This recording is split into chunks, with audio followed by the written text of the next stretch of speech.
Outro dia alguém me perguntou se era difícil pregar, e eu respondi que sim, é difícil, é muito difícil, não só e não principalmente pelo tempo investido no preparo e etc., mas é difícil porque nós não pregamos nossas ideias, não somos livres pensadores, não ficamos pensando num bom discurso que as pessoas vão gostar ou não, não pensamos o que eu mesmo penso a respeito de algo.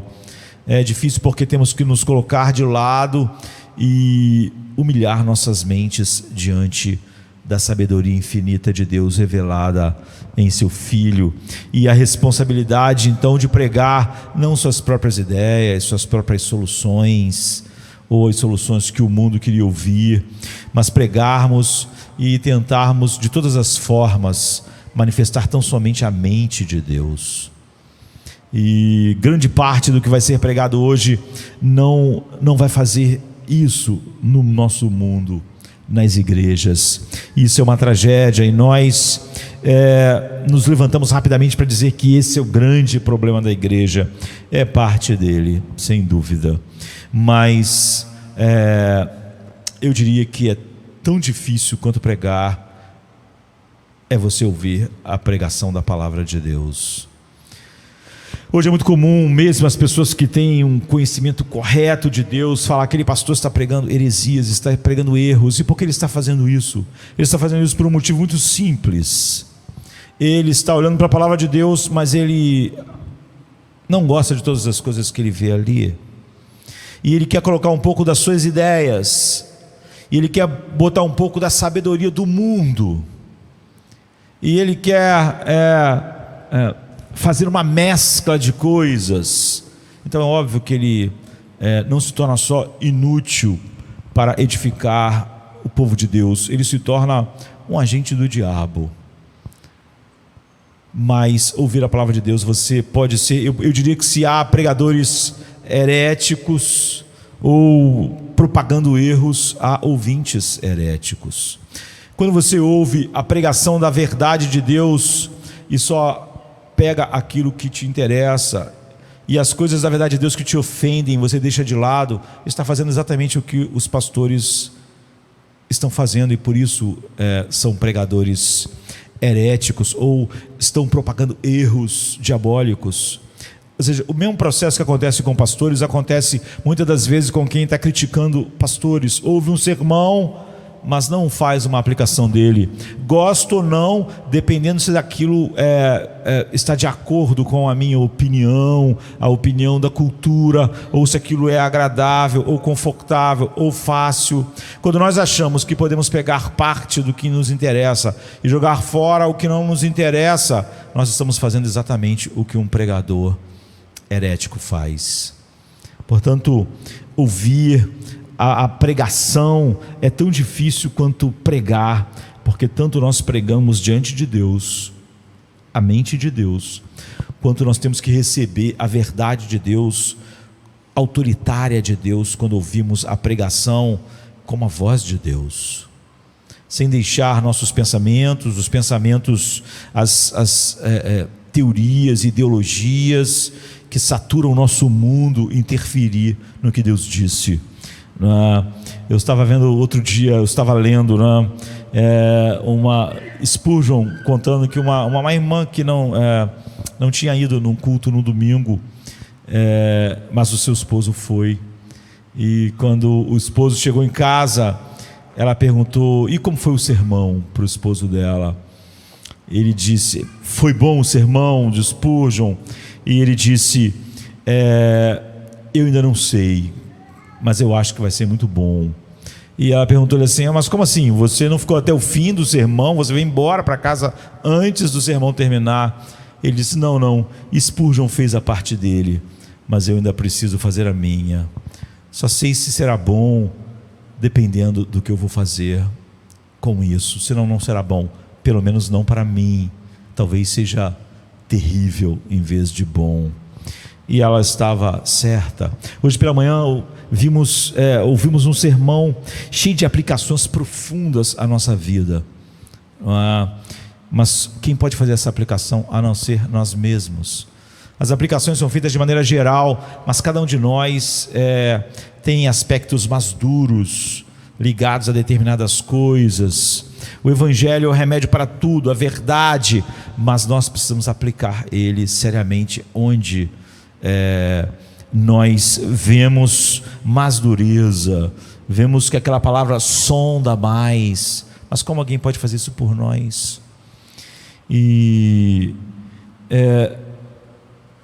o salmista ora no Salmo 119, 18: abre os meus olhos para que eu veja as maravilhas da tua lei. Ele não precisava só ter ouvidos, ele precisava que Deus abrisse os olhos da sua alma, né? E se alguém me perguntasse o que deu errado com o cristianismo moderno, por que a maior parte do que é pregado é meramente humanismo secular, eu diria que ele tornou-se insensato, superficial e egocêntrico. Insensato, superficial e egocêntrico. Isso acontece por pregadores serem insensatos, superficiais e egocêntricos, mas porque os ouvintes são igualmente insensatos, superficiais e egocêntricos. Quando essa pergunta surge, ninguém discorda de que nós vivemos numa época de superficialidade e por isso a igreja, as pregações refletem superficialidade, e porque a multidão dos que ouvem carregam essa insensatez e superficialidade também, de tal maneira que não respondem igual aquele marido respondeu para sua esposa: não sei se o sermão foi bom, não sei ainda, não é? Você não ouviu tudo, ouvi, mas eu ainda não fiz a minha parte. E só quando essas duas coisas estão juntas que essa superficialidade, insensatez é varrida e as coisas se transformam. Mas não é o mais comum. Não é que os pastores simplesmente da nossa época não é comum serem profundos, é que os ouvintes também não são. Então hoje pela manhã nós ouvimos algo profundo e sondador, mas o que nós vamos fazer com isso? Já passou. Estamos simplesmente passamos por aquele sermão e vamos para outro hoje à noite, e isso é tudo. Isso é tudo que nós faremos com a verdade de Deus. Então só há duas respostas para o problema básico de uma igreja superficial da nossa geração, né? E de uma religiosidade fraca e sem sentido. Um crente pode adaptar-se e admitir a realidade desse cristianismo anêmico, e em vez de falar que simplesmente a igreja é anêmica, dizer: eu sou anêmico, não é? E muitos cristãos fazem exatamente isso. Eles abraçaram essa anemia. Não importa o que eles ouvem, vai acabar em algo anêmico, não é? De qualquer forma. Eles constroem, em nossos dias, as igrejas são construídas para serem agradáveis ao público em sua adoração, rasas em sua pregação, pitadas, né, de autoajuda, psicologia secular, todos se sentirem bem, sentirem que podem serem estimulados em si mesmos, como o mundo faz, e serem casuais em sua visão de compromisso cristão. É isso que faz o Evangelho ser como ele é hoje. Nós podemos ser assim, juntarmos aquelas outras coisas a sermos casuais em nosso compromisso com o Evangelho, como cristãos. Então, pessoas acreditam que o problema do cristianismo tem sido ou vai ser resolvido em criarmos ambientes e a igreja numa atmosfera mais relaxada, mais acessível àquilo que os homens têm interesse e não a Deus. Ou nós podemos ir para a segunda abordagem, a abordagem, por exemplo, de Jeremias 6,16. É a única maneira de lidar com o cristianismo superficial: ou abraçar a superficialidade E você tem que olhar se você tem abraçado a superficialidade, não importando quão profundo. Aquele homem ouviu Spurgeon pregando, mas se ele fosse superficial na sua abordagem, ele mesmo falou para sua esposa: eu não sei ainda se o sermão foi bom. Ele pode ser superficial porque aquilo que ele tinha que fazer na aplicação ao seu coração, sendo superficial, não redundaria em nada profundo. E há o caminho de Jeremias, que diz assim, em Jeremias 6,16: assim diz o Senhor: ponde-vos à margem no caminho e vede, perguntai pelas veredas antigas, qual é o bom caminho, andai por ele e achareis descanso para a vossa alma. Mas eles dizem: não andaremos, não vamos parar, não vamos desacelerar, não vamos olhar qual eram as antigas veredas para fazer conforme Deus está dizendo. Essa última abordagem defende o retorno da igreja à verdadeira espiritualidade bíblica. Em prática,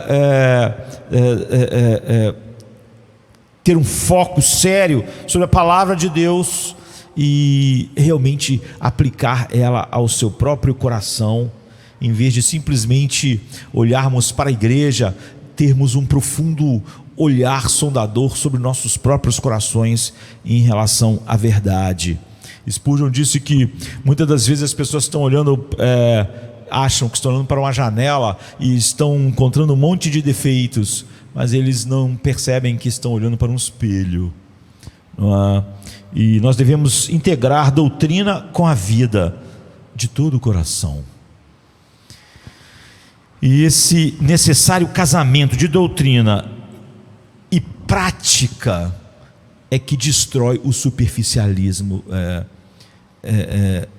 o cristianismo superficial da nossa era, e não simplesmente ouvir os sermões certos. Isso nos leva ao tema bíblico da meditação profunda, a doutrina do pensamento cristão. O sermão hoje da manhã precisa de uma meditação profunda, sondadora em nossos corações. Rebeca, Isaac, Jacó, Esaú, o que Deus mostra em relação a todos eles, que tipo de necessidades prementes revelam em nós, como nós precisamos de Cristo para agir ali, e oração a respeito disso. Então, certa vez um puritano pregou sobre o Salmo 1, sobre as marcas de uma pessoa piedosa e verdadeiramente abençoada, e o ponto central é uma relação saudável e crescente com a palavra de Deus, como sendo essa condição, quando você aprende realmente a deixar sua mente ser cativa da verdade em meditação, que você tem que fazer e ninguém pode fazer no seu lugar. Uma pessoa piedosa não apenas dá uma mordida ocasional na verdade, uma mordida domingo de manhã, uma mordida no domingo à noite, e segue a semana. O Salmo 1 demonstra de maneira linda e prática a meditação bíblica. E o que significa? Significa pensar pessoalmente, mas não só especulativamente. Pensar pessoalmente de maneira prática, séria e intensa, sobre como a verdade da palavra de Deus deve se manifestar na minha vida. Ou seja, como o sermão de hoje pela manhã deve sondar, mostrar e penetrar em minha vida em aspectos particulares que eu sei que foram revelados amanhã e depois de amanhã.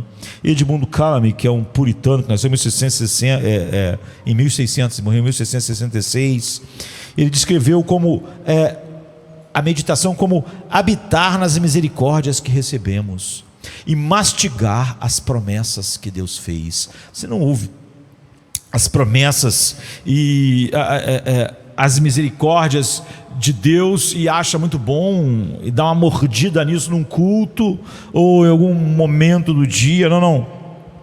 Você habita nas misericórdias, você mastiga as promessas. E quando medita, o crente então enche a mente com a verdade, para que a sua vida se torne governada pela atitude do Salvador. O sermão realmente não acaba.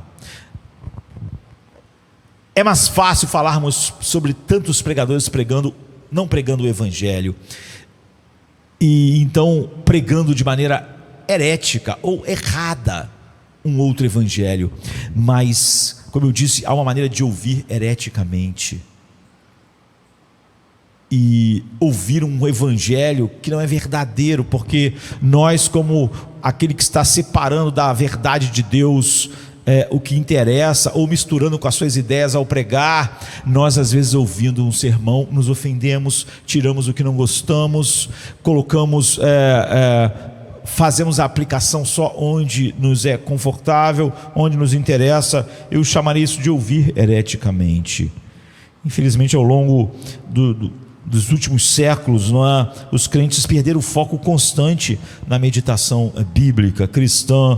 Os reformadores, os puritanos, regularmente escreveram, pregaram e ensinaram sobre a meditação, que é a única coisa que nos transforma. O sermão em si, a pregação em si, não nos transforma. Por isso que alguém pode estar sentado do lado de outra pessoa e ser totalmente não só impactado momentaneamente, mas mudado pela pregação, e o outro sentado do lado não pode acontecer nada, absolutamente nada.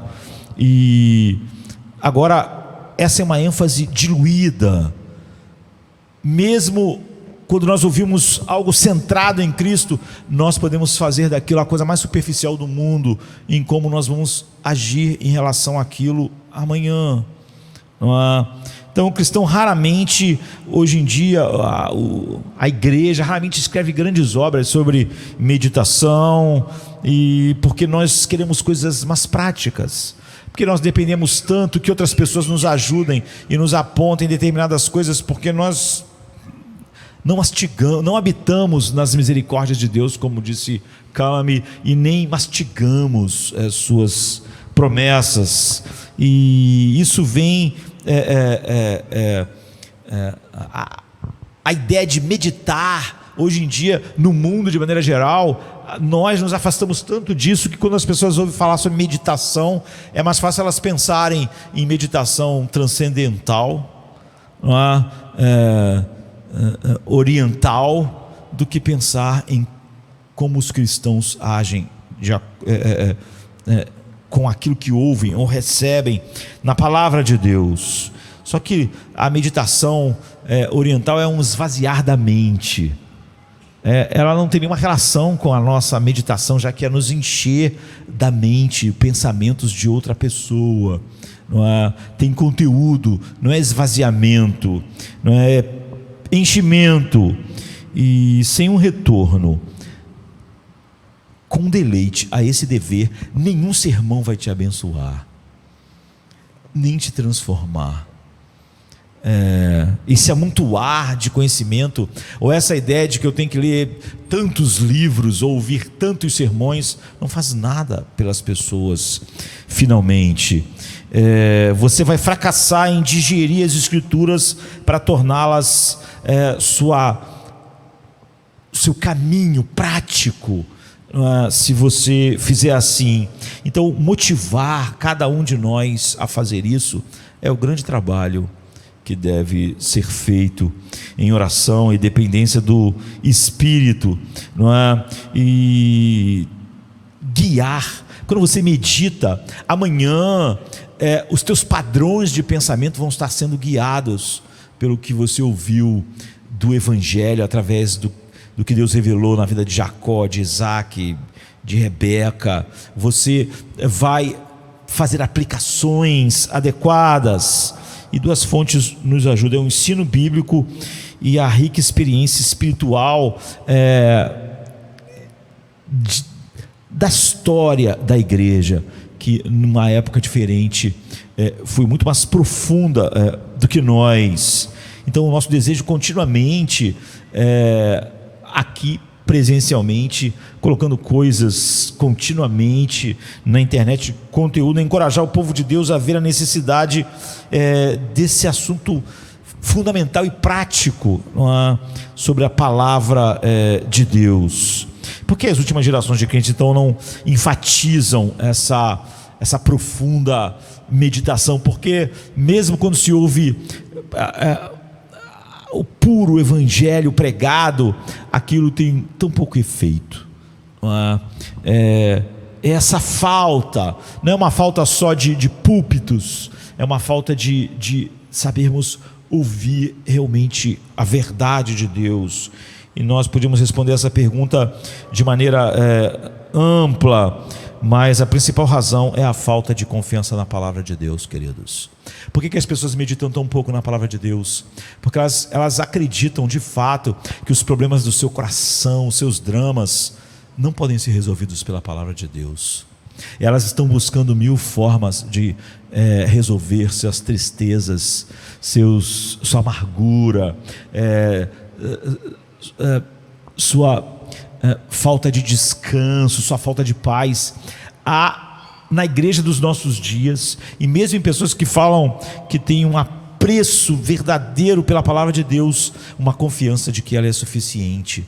Porque eu gastaria tanto tempo sobre algo que eu acho que realmente não vai fazer, se eu acreditei que existe mil outras coisas que vão fazer minha alma prosperar, minha alma ter equilíbrio e paz e ousadia e alegria, por que eu me dedicaria tanto a algo que eu acho que não vai fazer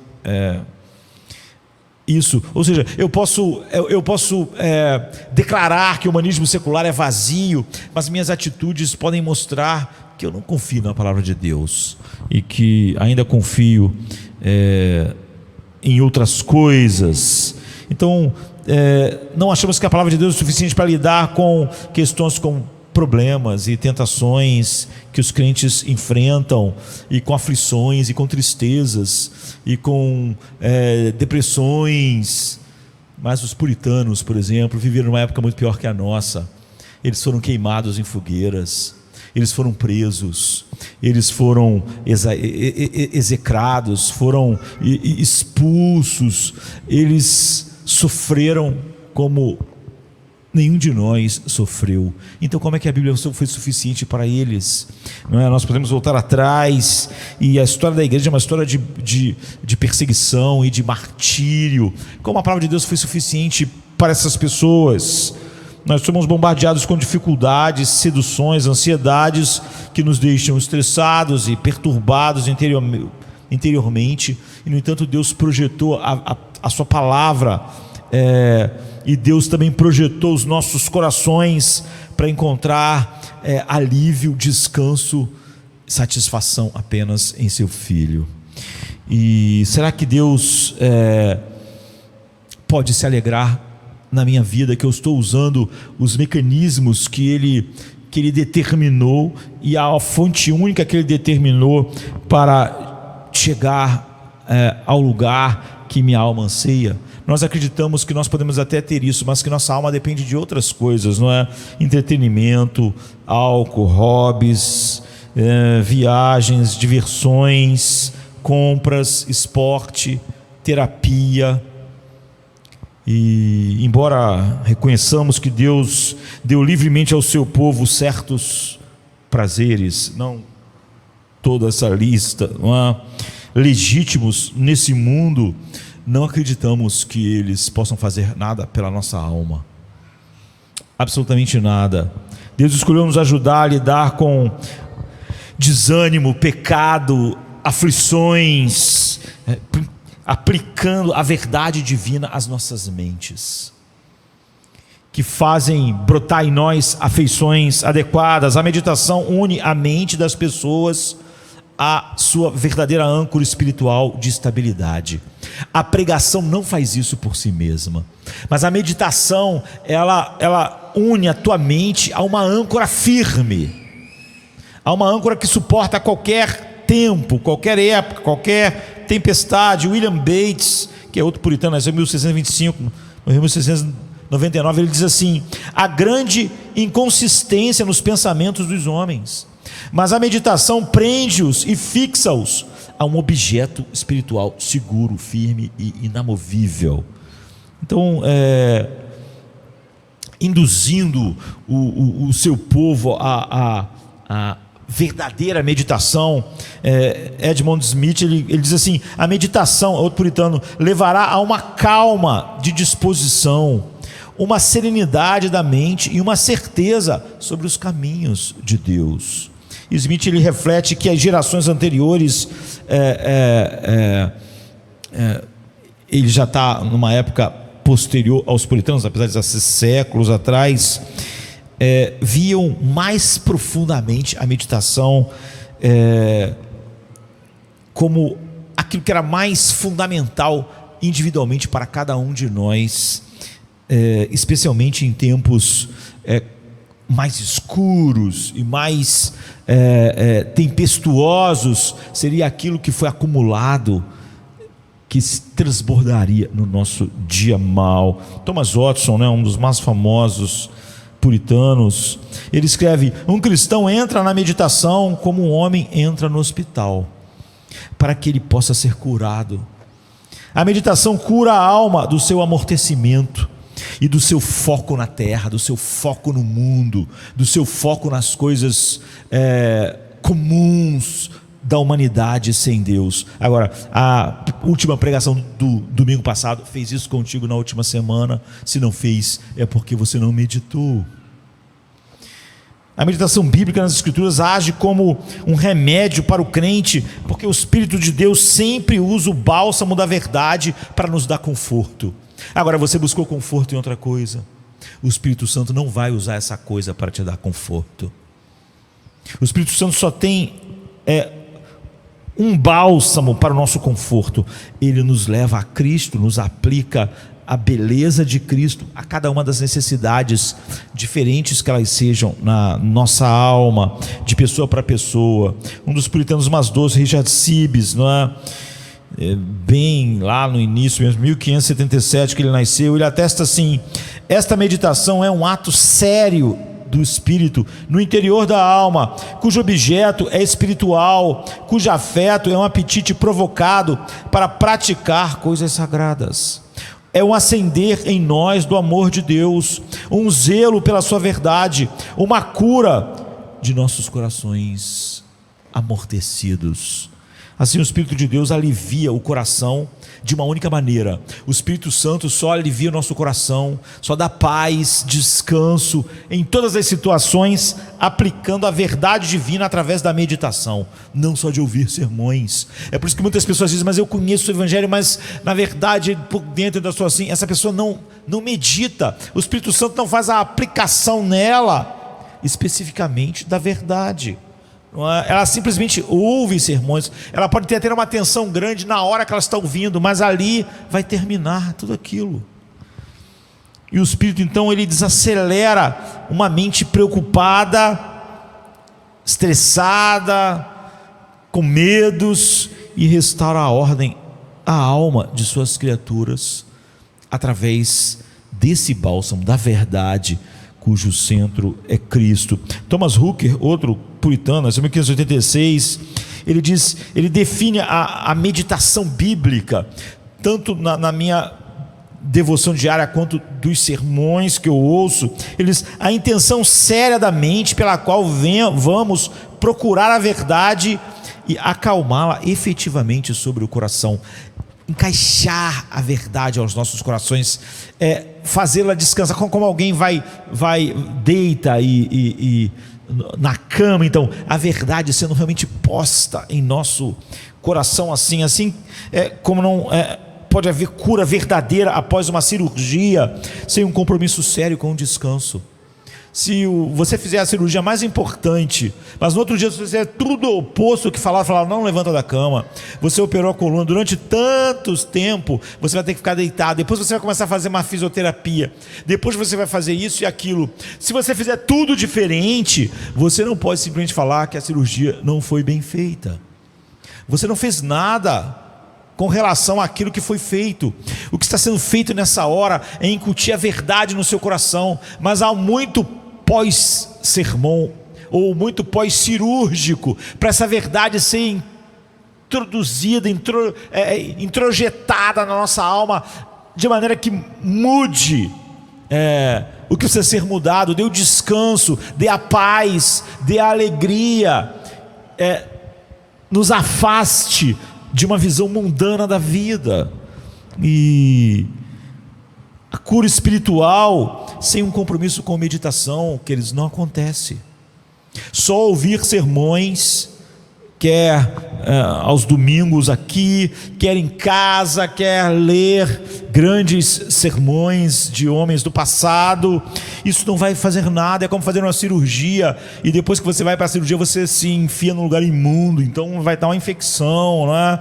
Ou então você não pode andar durante tantos dias, mas você anda, ou então você não pode fazer aquilo, mas você faz. Então a cirurgia é perdida. Não importa se a maior técnica ou a melhor que o homem conhece for usada, a pregação bíblica e o conhecimento bíblico por si só não vão. Como eu disse, a gente fala muito sobre um pregar herético, e é verdade, nossa geração é tremendamente culpada de uma pregação superficial, centrada no mundo e pregando psicologia secular, humanismo secular, mas também nossa geração é centrada em nenhum compromisso de meditação séria. Então, mesmo quando a cirurgia está bem feita, mesmo quando a verdade foi colocada, não há um pós-cirúrgico adequado, ou seja, não há um pós-sermão adequado, não há um pós-ler a Bíblia adequado, de todos os procedimentos que fazem com que aquilo gere o resultado adequado. Se você não medita na verdade de Deus, se você pegou o sermão de hoje e você só lembrar de linhas gerais, de algumas coisas que Jacó fez e alguns erros que ele cometeu, se você não aplicar claramente, calmamente, precisamente ao seu coração e às coisas que acontecem no seu coração e que só você tem acesso, e ainda orar, depois de fazer essa aplicação séria, orar como Davi: Senhor, se há algum caminho mau no meu coração, sonde o meu coração e revele. Davi não está dizendo o seguinte assim: eu sou um cara relaxado, eu não olho para o meu coração, eu dou desculpa para o pecado no meu coração, eu chamo minha inveja de alguma coisa, eu chamo minha falta de perdão de outra coisa, mas Senhor, vê se há alguma coisa errada aí. Não, ele tinha feito tudo o que se deve fazer na meditação séria, mas ele sabe que ainda pode haver coisas que escaparam, então ele ainda quer que Deus revele algum canto escuro que ele não tenha percebido.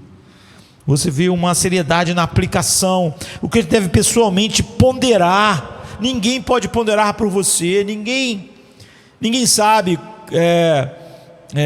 os sentimentos, os pensamentos, os desejos que passaram pela tua mente, pelo teu coração hoje. O que ele deve ponderar intimamente é aplicar a palavra de Deus ao seu próprio caso de aflição, ao seu próprio caso de necessidade de paz, ao seu próprio caso de escuridão, de depressão. Ele tem que fazer isso.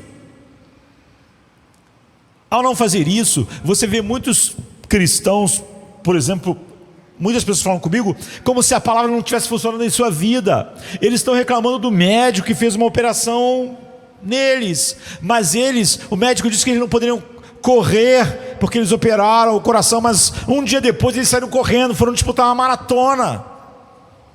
Aí eles caem duros, aí o médico ou a operação é tida como não eficaz. Não é verdade. Não é verdade. Havia uma série de procedimentos sábios a serem adotados depois daquela maravilhosa cirurgia. Cada sermão é assim. É por isso que você pode acumular sermão após sermão dos melhores e não haver mudança nenhuma. O grande pastor puritano Richard Baxter, um homem que experimentou aflições muito profundas em sua vida e muito sofrimento, e ele experimentou muitas agonias dolorosas durante sua jornada na terra. No entanto, ele foi consolado, ele diz, por esse hábito de meditação celestial. Uma das meditações profundas dele, quando ele achou que estava tão enfermo, com tantas dores, que a vida estava acabando, ele ainda ia fazer 30 anos, ele meditou tão profundamente que isso veio uma obra incrível, chamada O Descanso Eterno dos Santos. Mas o Descanso Eterno dos Santos simplesmente é uma meditação séria de Richard Baxter, que deu a ele paz, gozo, no que parecia ser os últimos dias da sua vida. em grande aflição. Então ele foi capaz de manter maravilhosa constância da mente, paz na mente, embora as suas provações e sofrimentos fossem extremamente severos. Ele meditou, e ele se aprofundou, e ele recebeu não só a verdade, mas fez ela penetrar na sua alma, até gerar essa paz, esse descanso, meditando sobre o descanso eterno dos santos. Então, crente, os rios da palavra de Deus curam tão efetivamente hoje quanto curavam nos dias de Richard Baxter. Os rios da palavra de Deus são os mesmos que saciaram John Bradford, para que com 45 anos fosse queimado numa fogueira até morrer em paz. Então nós devemos confiar no Espírito Santo como consolador e confortador, para nos ajudar quando começa a habitar, nos regenerou e habita em nós. E Ele está na verdade eterna da graça e da paz encontrada somente na palavra de Deus. Ele faz a sua obra em nós através da palavra. Ele nos regenerou pela palavra, e Ele vai nos dar paz, descanso, equilíbrio, sabedoria através da palavra. Se você espera que Ele faça algo fora da palavra, Ele não fará. Mas Ele não faz isso apenas quando você ouve sermões, não é? E a meditação pode não produzir as coisas que o mundo mais anseia. Mas se você é mais do que um homem do mundo, se você é um estrangeiro e peregrino, como a gente vimos Pedro na semana passada dizer, realmente a profunda meditação de Richard Baxter não fez ele ser um homem mais rico no mundo, ou diminuiu a dor, ou deu a ele um emprego melhor. No entanto, as bênçãos fluíram para ele em sua mente fixada em Deus, e ele experimentou que a paz de Deus, que excede todo entendimento, guarda as nossas mentes e corações em Jesus Cristo em qualquer situação. Através da meditação, uma pessoa fraca é transformada em alguém que está confiante na graça de Deus, não através simplesmente de ouvir um sermão. A meditação desperta os letárgicos, energiza os cansados e encoraja os deprimidos. A meditação, como eu disse, nós podemos ter uma audição herética. Nós ouvimos e o sermão acabará ali, ou nós já no meio do sermão mesmo já estamos tirando o que não queremos, o que não gostamos. É como um pastor que vai pregar e tira do texto que ele não gosta, põe no texto que ele gosta, põe as ideias dele, e ele prega uma heresia. Muitos ouvintes são ouvintes heréticos. Depois eles dizem por que o evangelho não está dando paz a ele, e por que ele tem que recorrer, como recorre, às mesmas coisas do mundo para lidar com o seu estresse, com a tristeza, com os problemas da vida, e ele tem os mesmos resultados. Nathanael Heinel, que é outro puritano, nasceu em 1962 e morreu em 77, ele escreve que pouca meditação faz cristãos magros, de pouca vida, pouca força, pouco crescimento e pouca utilidade para a igreja de Deus, porque ele mal tem força para andar, que dirá para edificar um ao outro. Nós podemos descrever juntamente o valor da meditação como o núcleo da vida devocional dos puritanos, dos reformadores. Esse era o núcleo da vida deles, foi o que fez eles ser quem são, foi quem fez Davi, não é? Ele diz: eu medito na tua palavra de dia e de noite. O núcleo da vida é esse. É por isso que você pode ter conhecimento teológico igual Calvino, é só você ler tudo que ele escreveu. É óbvio que John Owen é um dos maiores gigantes que o mundo já viu, mas a obra dele está toda lá. Se você ler, se você tiver a paciência de ler e estudar, depois de um certo tempo, você vai ter todo o conhecimento que John Owen tinha. Então, por que sua vida pode ser totalmente diferente da de John Owen? Porque aquilo nunca se transformou em meditação séria, em meu próprio coração. Os puritanos consideravam a meditação como o meio supremo de graça. Você vê, não o sermão é um meio, mas o meio supremo que transforma é a meditação. Eles viam a meditação sobre a palavra de Deus como um aspecto mais importante da devoção cristã. E a meditação divina tem esse valor multifacetado, não é? E essa aplicação multifacetada, não importa quão diferente nós sejamos, é a meditação que nos fornece um discernimento espiritual, porque as pessoas hoje não têm discernimento espiritual, elas não sabem aplicar a verdade a situações específicas da sua vida.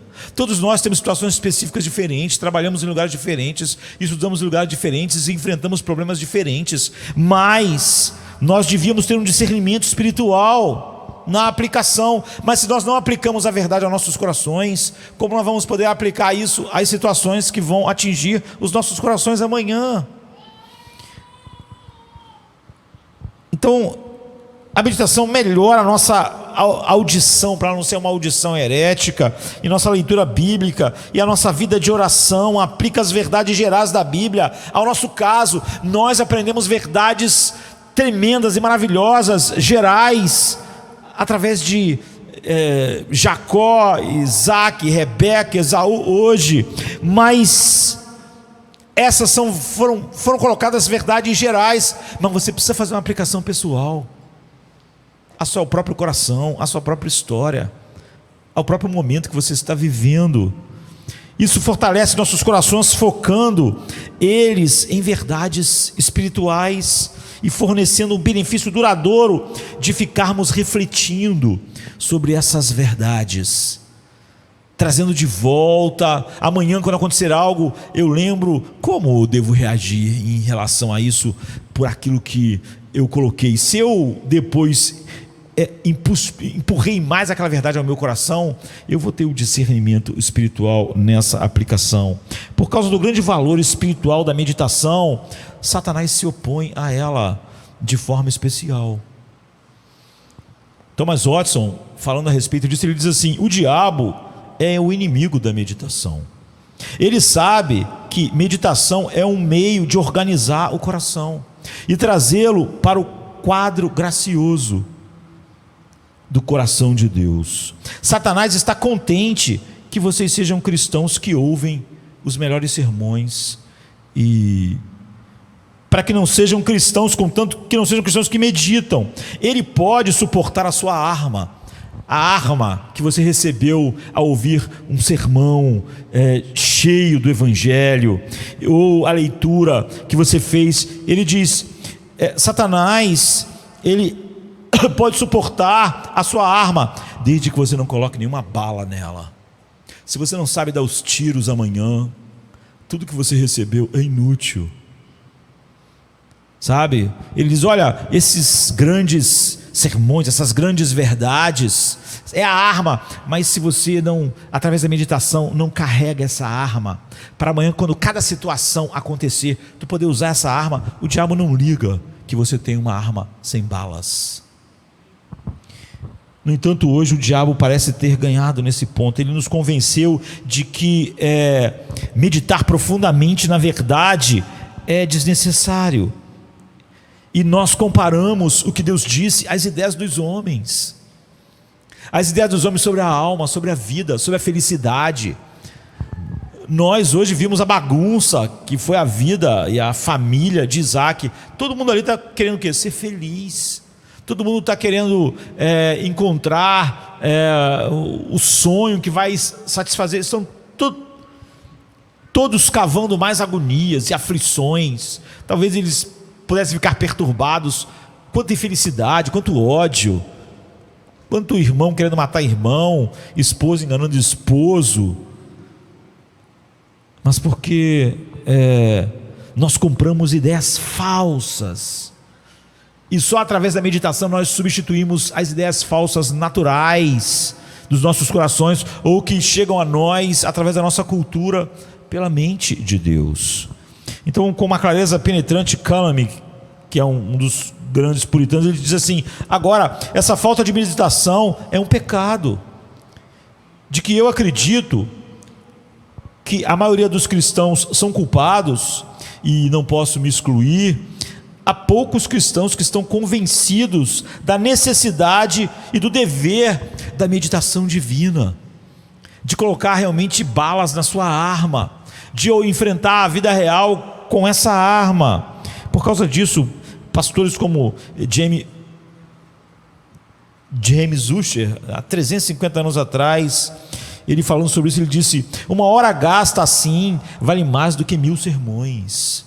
E isso não é uma depreciação da palavra ou dos sermões, mas é uma honra para a palavra de Deus. Ou seja, eu ouvi um sermão de Calvino, se eu passo horas meditando sobre aquilo, eu não estou desonrando o sermão, pelo contrário, eu estou vendo o valor da palavra. Mas vale muito mais fazer isso do que ouvir mais 5 sermões de Calvino, no qual eu não meditarei de forma nenhuma, não aplicarei ao meu coração, não verei como aquilo confronta aspectos, sentimentos, desejos dentro de mim, e como isso deve ser vencido com a palavra. Então a meditação é uma necessidade para todo crente que vai crescer, todo crente saudável, todo crente verdadeiro, mesmo que os cristãos hoje tenham acesso a mais material de estudo do que a qualquer época. Não acreditem que algum desses homens, que John Owen teve acesso a mais material do que você. Nenhuma outra geração teve. Nós temos uma quantidade incrível da obra deles e de outras obras à nossa disposição. Nós temos a internet que nos dá acesso. A questão nossa nunca é que não há grande conteúdo e acesso a todo esse material. Nós somos a geração que teve mais acesso a mais material bom, apesar de tudo de ruim que existe, do que qualquer outra época. Mas para cada problema as pessoas precisam de aconselhamento. Elas não podem aplicar a verdade espiritual a absolutamente nada na vida delas. Elas não podem aplicar em relação à vida, a uma ideologia que elas ouvem, a uma questão colocada pelo mundo, pela cultura, como se fosse uma verdade, que ela não consegue perceber que aquilo sobrepõe a verdade de Deus, mas ela não consegue perceber também como aquilo afeta o coração dela, às vezes muito mais do que a verdade de Deus. Felizmente o Senhor projetou a prática da meditação para unir o conhecimento à vida real. Sem a meditação nunca haverá esse casamento entre o conhecimento bíblico e a vida real. Você vai ter uma cirurgia a cada domingo, ou a cada leitura bíblica séria, mas essas cirurgias não vão curar você em nada, porque você opera o joelho e não faz nada do que o médico disse pós-operatório, e o teu joelho fica tão ruim quanto era antes, ou se não pior, e você é capaz de dizer: olha, aquele médico é ruim, ou a cirurgia não funcionou, os médicos não fizeram nada direito, meu joelho dói mais. É assim que as pessoas dizem: olha, eu não tenho paz, eu não tenho, o pastor não entende a minha situação, porque meu coração. Eles estão dizendo que de alguma maneira a palavra de Deus, a verdade de Deus não fez o que devia fazer, mas não é verdade. Eles ouviram a palavra de Deus e eles fizeram um pós totalmente oposto, que só destruiu realmente. O meu joelho estava doendo, depois que abriu, mexeu, fez uma cirurgia, se eu sair fazendo coisas erradas, é capaz dele ficar pior do que estava. Eu devia seguir o processo de cura e de fisioterapia e dos cuidados que foram ordenados. É aquilo, junto com a cirurgia, que produz o efeito, e não simplesmente a cirurgia que eu faço quando ouço um sermão. A menos que um crente passe o tempo de forma regular pensando pessoalmente, profundamente sobre as coisas de Deus aplicadas a ele pessoalmente, ele não estará crescendo na graça de Deus, e ele não estará vivendo nada do que o Evangelho traz para a vida. Thomas Watson, explicando essa necessidade, ele diz assim: sem meditação a verdade de Deus não ficará conosco, não vai ficar, de hoje de manhã já está esvaindo de você. e a de hoje à noite terá esvaído amanhã. Sem meditação, a verdade de Deus não ficará conosco. O coração é duro e a memória é escorregadia, e sem meditação tudo está perdido. A meditação imprime e prende uma verdade na nossa mente, como um martelo leva o prego, bate no prego, na cabeça do prego. Assim a meditação leva uma verdade ao fundo do coração. Sem meditação, a palavra pregada pode aumentar o entendimento, mas não produz nenhum afeto verdadeiro. Richard Baxter considera um cristão sem meditação como uma casa que não tinha luz, porque suas janelas permanecem fechadas. Ouvir a mensagem essa noite será assim: você vai continuar no escuro, porque você não abriu as janelas da alma para que essa luz entrasse. Então, estar exposto à luz não vai ajudar muito. Agora, a gente pode ler capítulos inteiros, ouvir sermão após sermão, capítulos inteiros de livros, né? Ler sermão após ouvir sermão após sermão, e eles nunca mudam você de verdade. Daqui a 5 anos você vai estar nos mesmos problemas, no mesmo lugar, as mesmas aflições vão produzir os mesmos resultados, as mesmas problemas vão gerar os mesmos estresses, os mesmos medos, as mesmas reações. Ou pelo menos mudará muito pouco, e você vai ser como um homem que se aquece na fogueira no inverno, ou nas cobertas, e quando sai de perto da fogueira sentirá mais frio do que antes. Tudo aquilo era só externo. Você usa o fogo ali para se aquecer, mas quando você se afasta, mas se você se dispuser a considerar o que você ouve, o que você lê, então uma linha de um capítulo, ou uma frase de um sermão, iria colocar você em lágrimas. O tanto que você se parece com Isaac, que sempre soube o que Deus quis, mas resolveu fazer exatamente o contrário. Então isso te colocaria em lágrimas, se você realmente meditasse sobre isso. Como eu disse no final do sermão de hoje da manhã, a maioria das pessoas que vão conversar, pedem aconselhamento, elas já sabem tudo.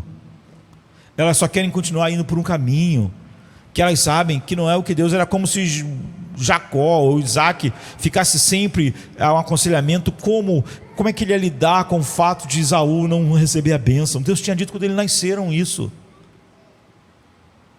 Ele já sabia o que devia fazer. Se ele não fez, até ficar um homem velho e cego, não era porque ele não sabia. Ele não precisava de aconselhamento para entender, para compreender o que Deus queria. Ele precisava amar o que Deus queria. Ele precisava amar a vontade de Deus de ter escolhido Jacó para abençoar e não Esaú. Não adianta conversar com um líder que te diga: talvez Deus vá fazer algo com Esaú, porque é isso que as pessoas querem, ouvir uma coisa diferente do que elas já sabem que Deus disse. Então meditar seriamente nisso e olhar para desejos do meu coração devia me levar a lágrimas, ou nos fazer gemer, orando profundamente por transformação.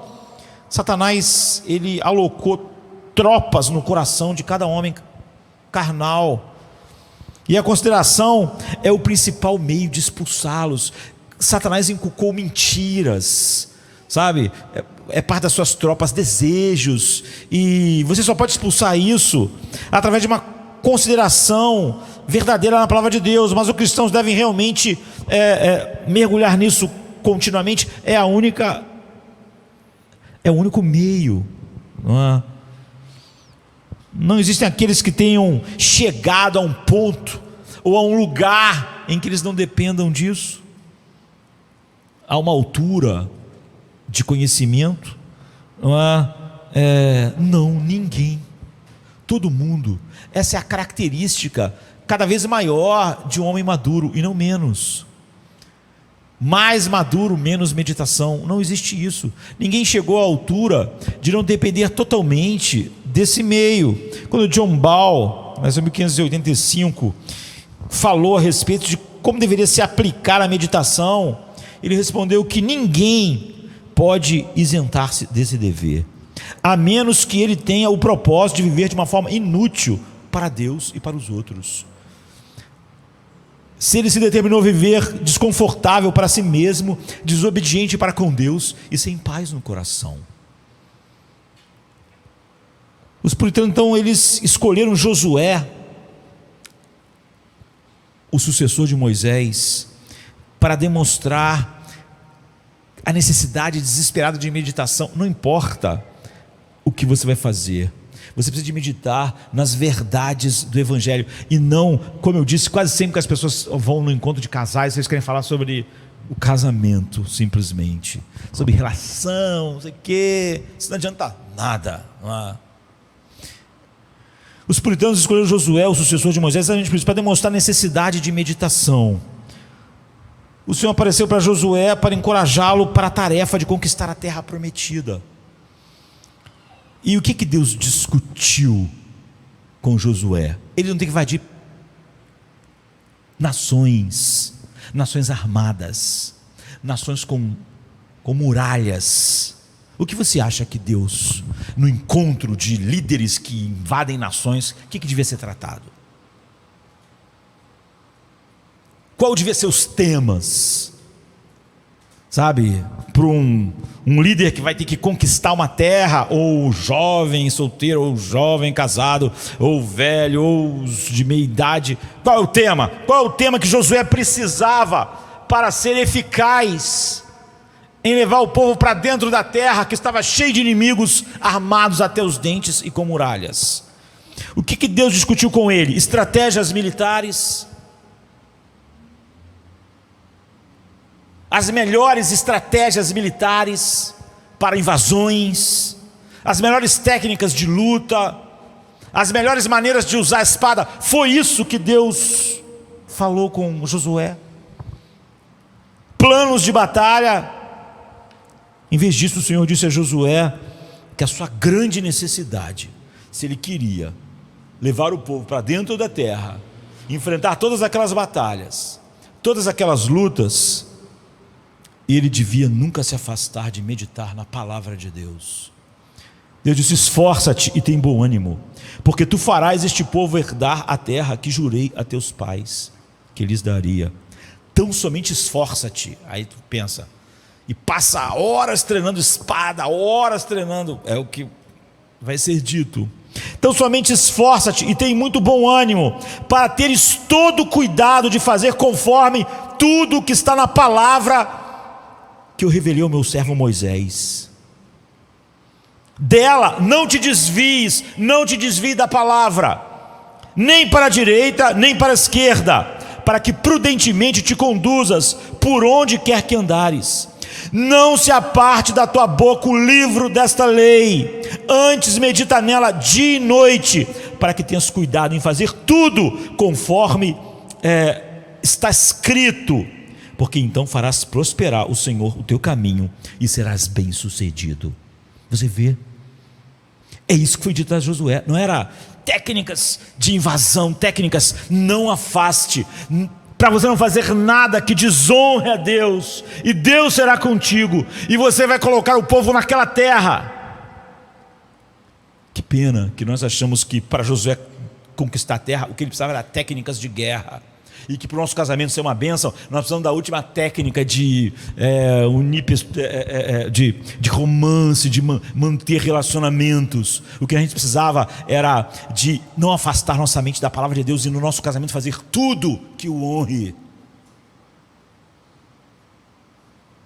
Nós precisamos de técnicas para a juventude. O que nós precisamos é uma juventude que medite na palavra de Deus, e então em tudo que faz tenha cuidado em fazer conforme está na palavra de Deus, para que em tudo o honre. Henry Scudder, outro puritano, nasceu em 1584, morreu em 1659. Ele argumenta que se uma pessoa não meditasse sobre a verdade em seu tempo livre, ele inevitavelmente é levado ao pecado, porque nossa mente está sempre meditando sobre alguma coisa, planejando algo e funcionando. Ele diz: Satanás vai atrás das mentes ociosas. Então o Scudder diz assim: quando você estiver sozinho, certifique-se de que você está bem e totalmente empregado em algo que é bom na palavra de Deus, em meditação sagrada, consciente da presença de Deus, pois seja quando for que Satanás te achar ocioso, ele vai tomar isso como uma oportunidade de usá-lo para si mesmo e para empregá-lo em alguma das suas obras. E ele diz: a cada sermão que vocês ouvem sem a devida meditação depois, você fica como Mateus 12:44 diz, que uma casa era varrida, limpa, e então Satanás, ou seja, os aliados de Satanás são tirados do coração, não é? Mentiras, enganos, desejos contrários a Deus. Mas ele diz que nada é colocado no lugar e o diabo volta para aquela casa desocupada e traz más coisas com ele. E quando alguns insinuam que a meditação não era essencial para todos os crentes, Thomas Menton, nasceu em 1620, ele rebate e diz que a meditação é um dever necessário, sem o qual todas as graças definhariam e murchariam. A fé fica magra e pronta para morrer de fome, a menos que seja alimentada com meditação contínua sobre as promessas de Deus, como está no Salmo 119:92. E Thomas Menton, ele continua a mostrar a necessidade da meditação, dizendo assim: aqueles cristãos que estão de costas para o dever da meditação não encontram nenhum desses impulsos e derretimentos do amor que existem nos outros, mesmo tendo ouvido os mesmos sermões. Afetos sempre seguem o ritmo dos nossos pensamentos, se eles são pesados e sérios. Assim, você percebe, é um dever necessário. Ele continua: sem meditação, nossa fé e compreensão permanecerão simples e subdesenvolvidos, como frutas verdes sempre, que nunca amadurecem. Mas meditar profundamente sobre Deus inspira rica e amorosamente nossa comunhão com Ele. O que enche mais a nossa mente definirá nossos afetos. E Thomas Watson concorda, dizendo assim: a graça cria prazer em Deus, e o prazer gera meditação. Porque se a graça criou prazer em Deus, a evidência de que eu tenho, de que a graça criou prazer em Deus, é que eu medito em Deus. Eu tenho prazer na lei do Senhor, na palavra de Deus, como o Salmo diz. A graça cria prazer em Deus e o prazer gera meditação. Meditação é um dever, ele diz, em que consiste aquilo que é essencial na nossa vida espiritual. É o que nutre o próprio sangue, é o próprio sangue vital, o sangue que leva oxigênio a todas as células do corpo. Então, é a meditação que faz isso, com a verdade lida, ouvida num sermão. Um cristão piedoso, ele diz, é um cristão que medita. Mais tarde, Thomas Watson, ele especificou a necessidade da meditação em 4 princípios. Ele diz: o fim para o qual Deus nos deu sua palavra escrita e pregada, não é apenas para nós conhecermos, mas para que devamos meditar. A Escritura é uma carta de amor e não devemos atropelá-la às pressas, mas meditar sobre ela. Ele está dizendo o seguinte: se você recebe uma carta de amor da pessoa que você mais ama, você não lê ela rapidamente e joga ela num canto e vai viver a vida. Você lê aquela carta 1000 vezes, não é? Você guarda a carta, você volta a carta, você quer se deliciar com aquelas palavras. Em segundo lugar, ele diz: a necessidade da meditação é manifesta porque sem ela nunca poderemos ser cristãos piedosos. Um cristão sem meditação é como um soldado sem armas, ou um operário sem ferramentas. Não importa o seu conhecimento, não tem as ferramentas adequadas para fazer, ou então não importa quão bom soldado, cheio de conhecimento teórico dos sermões que ele ouve, ele não tem nenhuma arma sem a meditação. Portanto, tudo que ele ouviu sobre a guerra é inútil. Ele tem inimigos armados e ele não tem arma nenhuma contra esses inimigos. Em terceiro lugar, ele diz: sem meditação, as verdades que conhecemos nunca afetam nossos corações. Você pode acabar o sermão de hoje, comer uma pizza em algum lugar aí, e isso não tem afetado o seu coração em nada. E isso é a coisa mais comum que existe. Você vê que o problema da igreja hoje não é só o fato de que há muita pregação herética e falsa, mas que há muito um ouvir herético e não ouvir e meditar, e isso então não afeta os nossos corações. Em quarto lugar, sem meditação nos tornamos culpados. A falta de meditação já é um pecado enorme para nos arrependermos. Por quê? Porque a falta de meditação, ele diz em quarto lugar, é um desprezo para com a palavra de Deus. A gente diz para Deus: não acredito, não acho que isso é um tesouro que vai dar paz à minha alma, eu preciso de outras coisas. Então a meditação enfatiza o que é prático, não simplesmente o especulativo, o contemplativo. Eu não gosto, queridos, grande parte das perguntas que eu recebo são perguntas especulativas.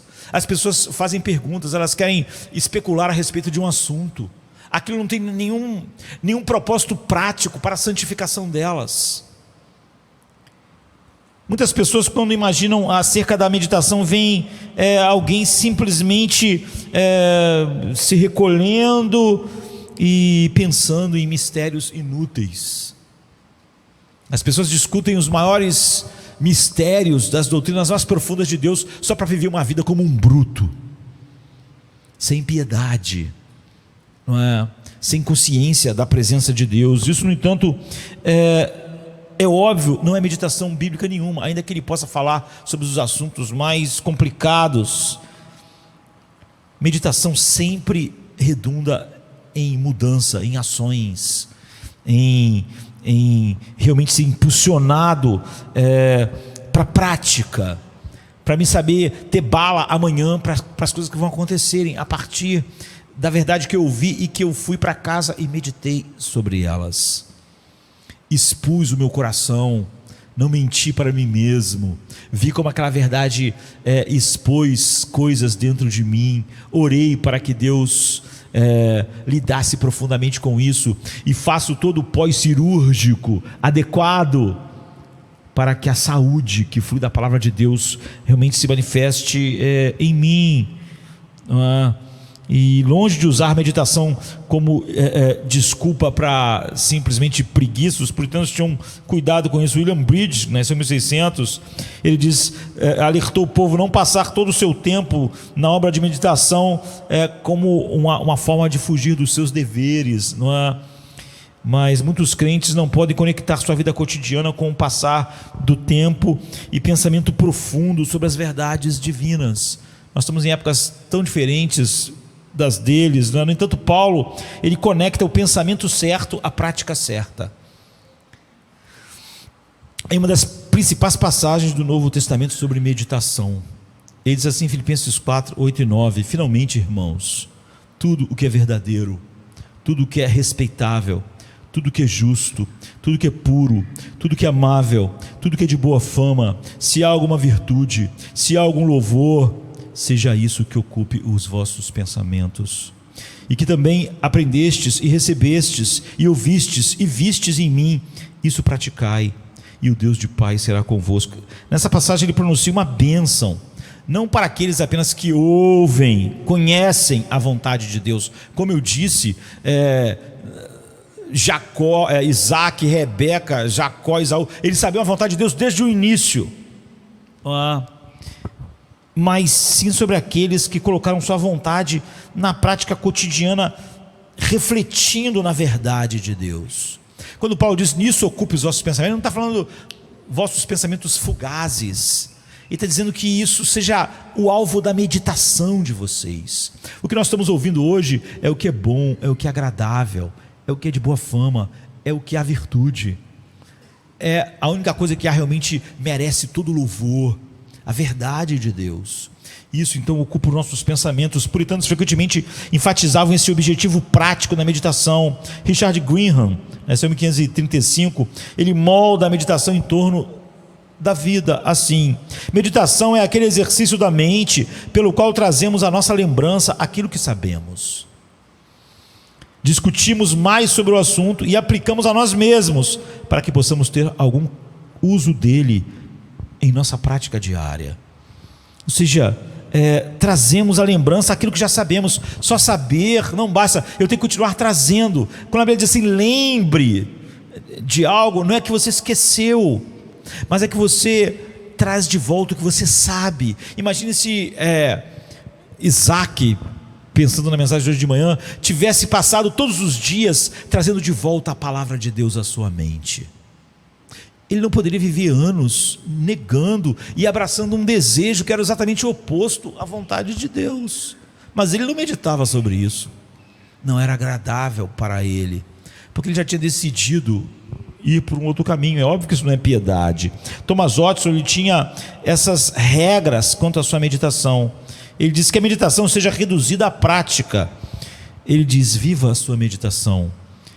E ele diz assim, a meditação e prática, essas duas coisas. Eu meditei, eu botei arma, como ele mesmo usou a metáfora, eu botei bala no revólver, eu saí de manhã pronto a usá-lo.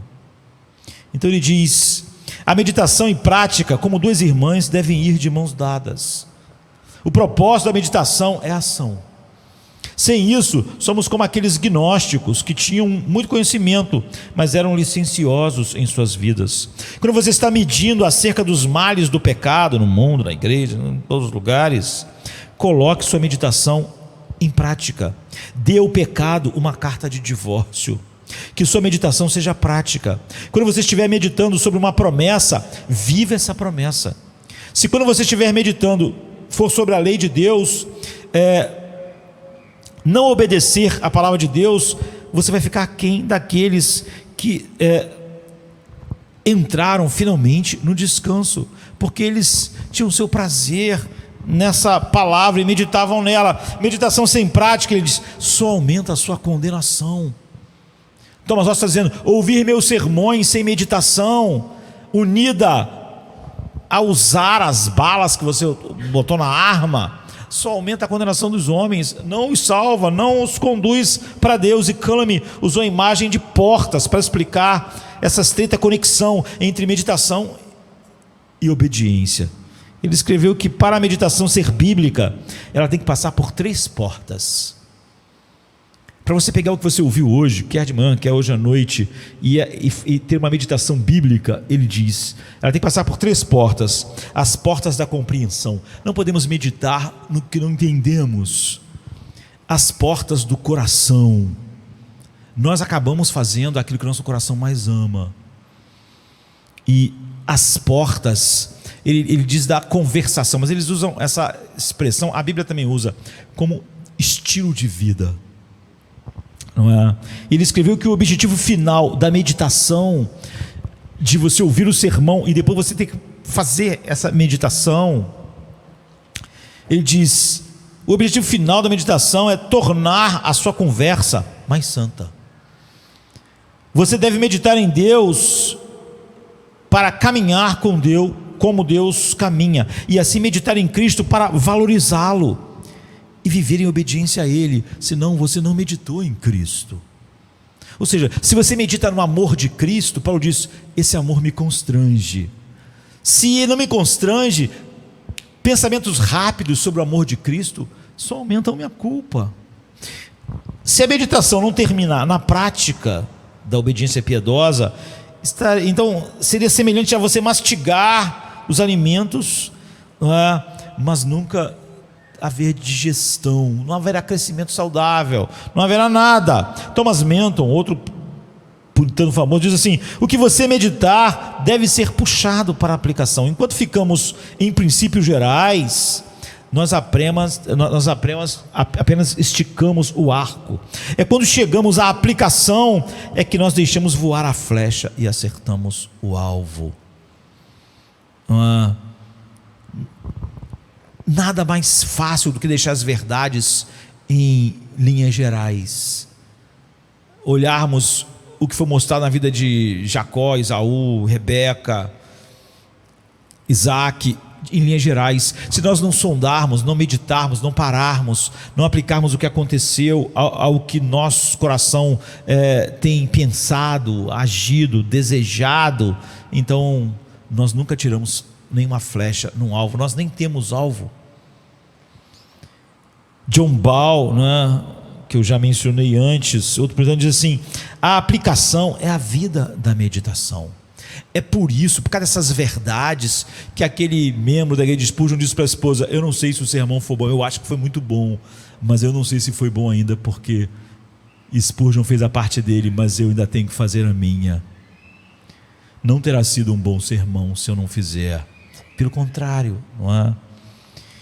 Então John Ball declara: sem meditação as verdades são devoradas, elas não são digeridas. O que ele quer dizer é o seguinte, botando uma imagem assim, ele diz que se você não medita, você já viu esses filmes dos vikings, ou na Idade Média os guerreiros, já viu eles bebendo vinho naqueles banquetes? Eles bebem assim numa jarra, né? Cai pela barba, eles pegam uma coxa enorme de algum bicho que eu não sei qual é, eles molham, assim, fica tudo sujo. Ele disse: você está fazendo isso com o sermão, você come igual um bicho, você não está, você está devorando as coisas. Não há nenhum, você não está saboreando o vinho ou a carne, você está comendo um bicho, aquilo ali só mostra um certo desprezo a tudo aquilo, você está meio embriagado com alguma coisa. E você pode imaginar comer uma refeição nutritiva, engolindo cada mordida por inteiro, sem nunca mastigar. Você come assim uma coisa que você acha delicioso, põe na boca, engole tudo rápido, para acabar rápido, né? Tem que comer sempre em 5 minutos, não importa se a comida é maravilhosa, come igual um bicho. Tem gente que quer que sermão seja assim, ele quer devorar. É óbvio que essa pessoa nunca vai meditar, ele sequer pode ouvir um sermão por algum tempo. Como é que alguém vai acreditar que ele vai passar horas da sua semana com aquele sermão, com aquela verdade, aplicando a alma, sondando o coração? É assim que se parece ouvir constantemente sermões, por melhores que sejam, e ler passagens bíblicas, ou ler livros sem meditação. Você é como aqueles vikings, aqueles guerreiros, aqueles devorando, derramando vinho sobre o corpo, bebendo como um bicho. E Calame, ele concorda dizendo assim: assim como é impossível para um homem ser alimentado por carne, se ele não tem digestão e mistura, também é impossível para um homem ser alimentado em graça, se ele negligenciar o dever da meditação.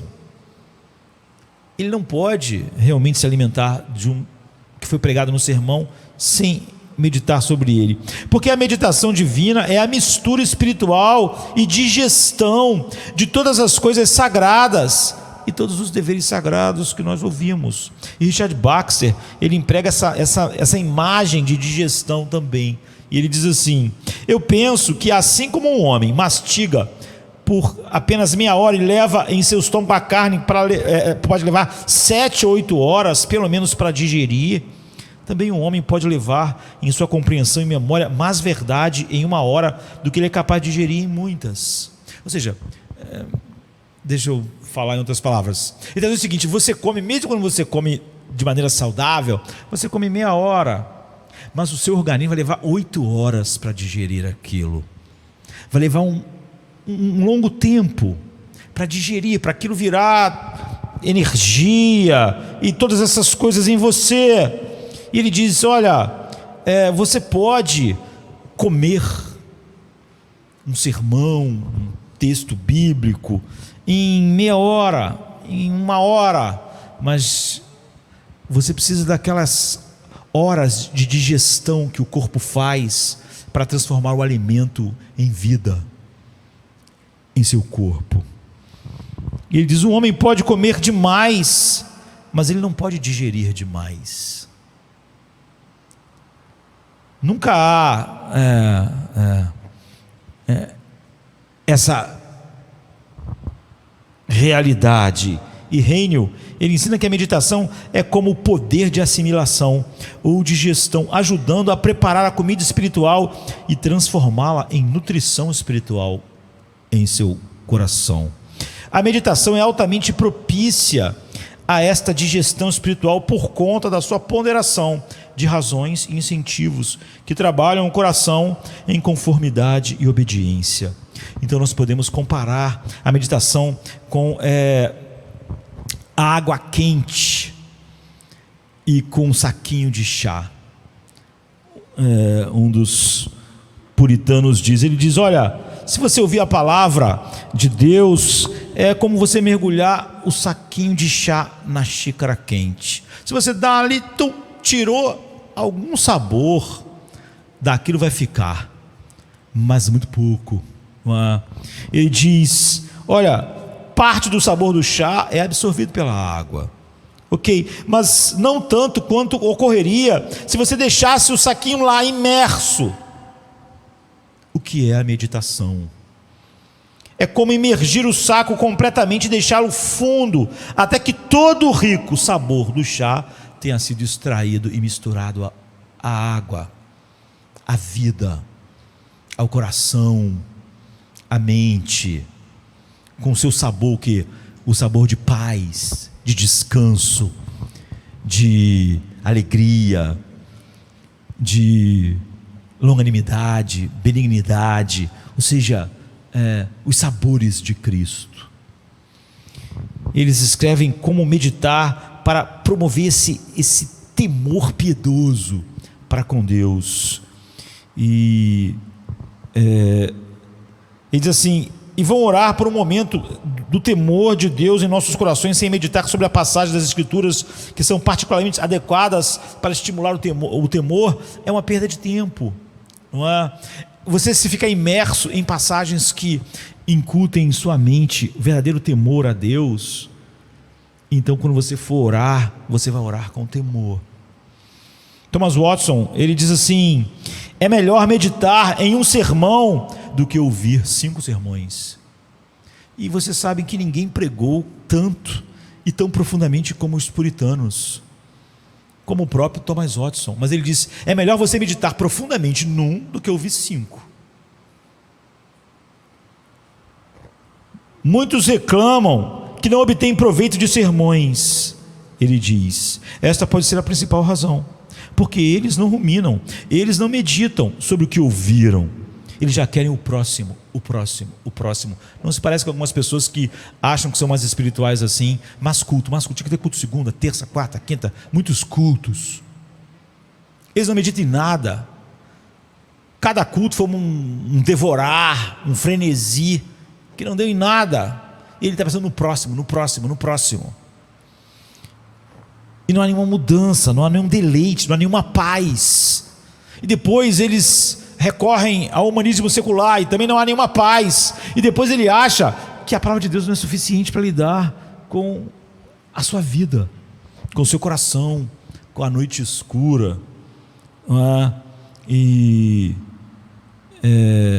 Eu já disse, eu nunca gostei de pregar em conferências, porque num dia tem 3 sermões, 4 sermões. É óbvio que aquilo não é o adequado, é só um acumular de conhecimento, vários que não vão virar nada. Meditar sobre as Escrituras versus apenas ouvir é a diferença entre a verdadeira graça e a falsa graça no coração das pessoas. Thomas White, ele morreu em 1672, ninguém sabe quando ele nasceu exatamente. Ele diz assim, nenhum homem é convertido sem meditação, porque todo mundo que é convertido ouve a verdade, é convencido pela verdade, considera e medita na verdade, e então é totalmente afetado e transformado pela verdade. William Bates, que é outro por nome, ele sugere que Davi foi chamado do homem segundo o coração de Deus, porque na Bíblia ninguém é retratado como alguém que medita como Davi. Não é que ninguém medita como ele, mas ninguém é retratado, a gente não tem acesso a como Davi. Foi por causa da disposição profunda de meditação. É por isso que Davi pode dizer coisas incríveis. Parece que ele estava sempre trazendo a verdade de Deus para o que ele estava vendo, não é? Não há salmos que diz assim, ele está indo para o templo, e enquanto ele está indo para o templo, culto, ele não está vindo para o culto pensando em mil coisas, sabe? Ele está no meio da sua ida para o templo, para o ajuntamento santo, ele vê um pardal, um ninho de um pardal ali, como se você visse ali aqui no prédio, num canto ali. E o que Davi diz? Até o pardal encontrou casa e a andorinha ninho para si nos teus altares. Eu encontrei teus altares, Senhor. Ele é o meu ninho, é o meu descanso, é a minha paz. É por isso que ele fala isso, porque Davi olha para uma corça bebendo água no deserto, ele viveu no deserto fugindo, né? Tantos anos. Ele diz, quando vê a corça, oh Deus, como a corça anseia pelas águas, assim minha alma suspira por ti. Ele pegava a verdade e continuava pressionando a verdade o dia inteiro. Ele não estava indo para lugar nenhum agora, não estava indo para o templo igual quando ele viu os pardais. Ele estava indo, ele estava simplesmente no meio do deserto vendo uma corça sedenta, bebendo. Mas a verdade está sendo pressionada diariamente, continuamente, no coração dele. E comentando o Salmo 1, 2, Reino, ele diz, não havia uma vigília na noite sem que ele tivesse sua meditação. Ele diz assim, quando eu olho para o céu, obra das tuas mãos, imagine Davi deitado no Oriente Médio, vendo o céu cheio de estrelas, e o que ele está pensando? Mil coisas. Ele diz, quando eu olho para o céu, obra das tuas mãos, o que é o homem para que te lembres dele, e o filho do homem para que o visites? Você vê onde a mente dele vai. E ele diz assim, não havia uma vigília na noite sem que ele tivesse uma meditação. Ó estado de espírito mais admirável, um rei e um meditador diário, e um meditador noturno também. Não eram negócios familiares, nem assuntos do Estado, nem as urgências e dificuldades da guerra, que assim poderiam se aglomerar e impor em seus pensamentos, não é? Mas ele tinha seus retiros espirituais, sua pastagem da alma. Na meditação, Davi subia até o céu por meio dela. E não é a verdade, ele foi pastor, e era só o trabalho dele como é o teu. Quantas coisas espirituais você já tirou do teu trabalho, do que você faz todo dia? Como o teu trabalho faz você pensar em Cristo? Talvez você nunca tenha feito nenhum link entre o que você faz há anos e Cristo, porque você não medita. Mas Davi não, Davi diz assim, o Senhor é o meu pastor, nada me faltará. Ele não podia olhar para as ovelhas e o tempo que ele passou como pastor sem pensar como aquilo lembrava Deus, como aquilo lembrava o cuidado de Deus. Ele não podia deixar de lembrar ele levando as ovelhas para as pastagens, ou ele levando as ovelhas por caminhos difíceis, escuros, perigosos, nas quais a própria ovelha não tinha nenhuma maneira de passar ou escapar de nenhum mal ali, e dizer, ele está comigo no vale da sombra da morte. E é isso que ele está dizendo aqui a respeito de Davi. Então, meditação, embora deliciosa, alegre, ela é um trabalho raro e difícil, queridos. Não porque ela não é boa, não é, mas por ser muito boa, exige que nós realmente tenhamos um prazer na lei do Senhor para meditar nela, sabe? Como quando você tem prazer na boa saúde, você faz coisas, não é que é contra a sua vontade, mas coisas difíceis, como fazer exercícios, como coisas difíceis, porque o fato de você desejar muito algo não quer dizer que não haverá empecilhos e dificuldades, não é? E eu vi alguém dizendo que passava sempre por uma casa em que ficou fechada, era uma boa casa, uma casa grande, bonita, mas que ela acabou, o telhado por uns anos desabando, e quando desabou todos os móveis ainda estavam dentro, não é? Simplesmente aquela casa era boa, mas ela ficou lá, ninguém cuidou dela. Foi crescendo as coisas, a poeira, animais foram fazendo seus ninhos, e aquela casa lembrou o coração interior ele diz de muitas pessoas que fazem parte do povo de Deus, é um lugar meio abandonado. Não há o diário cuidado de tirar as poeiras, de arrumar, de deixar tudo no lugar certo. E tudo desaba, o coração é destruído por negligência e falta de pensamento correto. Embora o povo de Deus, se você é verdadeiramente regenerado, deve se deliciar com a meditação. A igreja dos nossos dias, de alta tecnologia, né, esqueceu quase totalmente da única joia oculta, não é, de fortalecimento espiritual. Nós achamos que podemos encher uma máquina como essa de 1000 sermões, sei quantos livros, e só ler. Isso são os mais interessados, e isso ainda não fazia diferença nenhuma, não é? As pessoas têm o prazer de botar quantos livros ela tem, e tudo aquilo é um monumento, na maior parte das vezes, a sua falta de meditação. Ela devorou aquelas coisas, se é que a maior parte ela nem isso fez. Não serve para nada, ela está no mesmo lugar, se não está pior. Então, embora o povo de Deus deva se deliciar com a palavra de Deus, essa não é a característica predominante, mesmo naquele lugar em que as pessoas estão sobre uma pregação centrada em Deus. William Sportstown, um puritano, nasceu em 1605, morreu em 1666. Ele tem uma obra chamada Químico Espiritual. Ele diz assim: este dever da meditação divina e espiritual é uma coisa para a qual, nesta era degenerada, na época dele, 1666 é que ele morreu, não é? A maioria dos cristãos são totalmente estranhos a uma meditação profunda.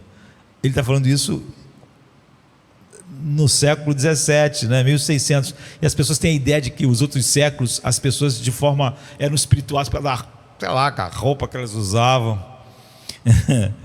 E ele diz: este dever da meditação divina e espiritual é uma coisa para a qual, nesta era degenerada, que era a era dele, que as pessoas acham que era mais santa, a maioria dos cristãos são totalmente estranhos e muito dificilmente levados a praticar realmente. E William Bates, ele começa um sermão sobre meditação dessa forma: meditação é um dever tão raro e não praticado, que eu penso que o conhecimento dele não está entre todos os cristãos. O exercício dele, então, está entre muito poucos. E nas palavras do Tratado Divino da Meditação, William Ball, ele diz: não há dever mais negligenciado, no entanto, é o mais importante entre os cristãos. Richard Baxter disse: homens que são muito sensíveis para a maioria dos deveres, trabalho, ganhar dinheiro, fazer 1000 coisas, ainda assim tão facilmente passam por cima da meditação, como se soubessem por fato que não é um dever, nem uma necessidade, nem um prazer, embora seja um dever pelo qual todos os outros deveres seriam santificados e glorificariam a Deus. Ou seja, se esse dever fosse real, o trabalho dele santificaria a Deus, ele se contentaria com o que Deus desse a ele. Todas as outras coisas seriam santificadas, melhoradas e glorificariam a Deus, mas ele deixa isso e nada mais, então faz isso.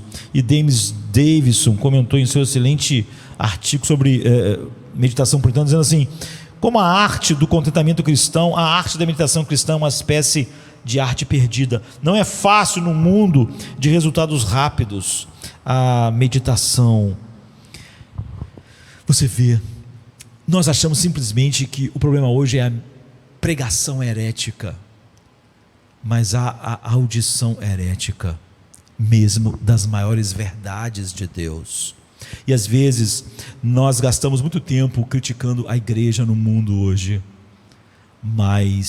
e achamos que o resultado dela é meramente o problema de pastores que não pregam a verdade, e é um problema gravíssimo hoje. Mas a verdade é que o que leva eles a pregar daquela forma, pregar o pensamento do mundo, o sentimento do mundo, suas próprias ideias, é exatamente que aquela pessoa nunca foi cativada pela verdade e meditou verdadeiramente nela, e isso se reflete na sua pregação. Mas a verdade é que grande parte das pessoas ouvem a verdade da mesma forma, mesmo quando expostas aos melhores sermões, às vezes até exageradamente, como a gente viu, Thomas Watson disse que é melhor escutar um sermão e meditar sobre ele do que 5 sermões. O problema está também numa audição profundamente herética, onde eu escolho o que quero, o que não quero, e quando acaba o culto, acabou. Não há meditação. E é sobre isso que nós queremos falar na semana que vem, sobre como nos achegarmos à palavra de Deus depois de ouvirmos um sermão, ou depois de lermos a palavra de Deus, e como meditar profundamente naquilo, como deixar o saquinho de chá bastante tempo dentro da água, como não só devorar, como aqueles guerreiros bárbaros, a comida, como não só ouvir um sermão que possa ser mais longo, como quem come uma refeição com calma, mas como existe horas de digerir aquela verdade. É o que Deus quer nos levar. Ele diz que ele compara a diferença entre um ímpio e um homem que foi regenerado, é que ele tem o seu prazer na lei do Senhor e nela medita de dia e de noite. É assim que nós nos saturamos de Cristo, e todo sabor, aroma, cheiros de Cristo passam para nós. O Espírito Santo nunca trabalha sem a palavra, e nunca trabalha sem a meditação na palavra de Deus. Vamos parar aqui e continuar semana que vem. Vamos ficar de pé.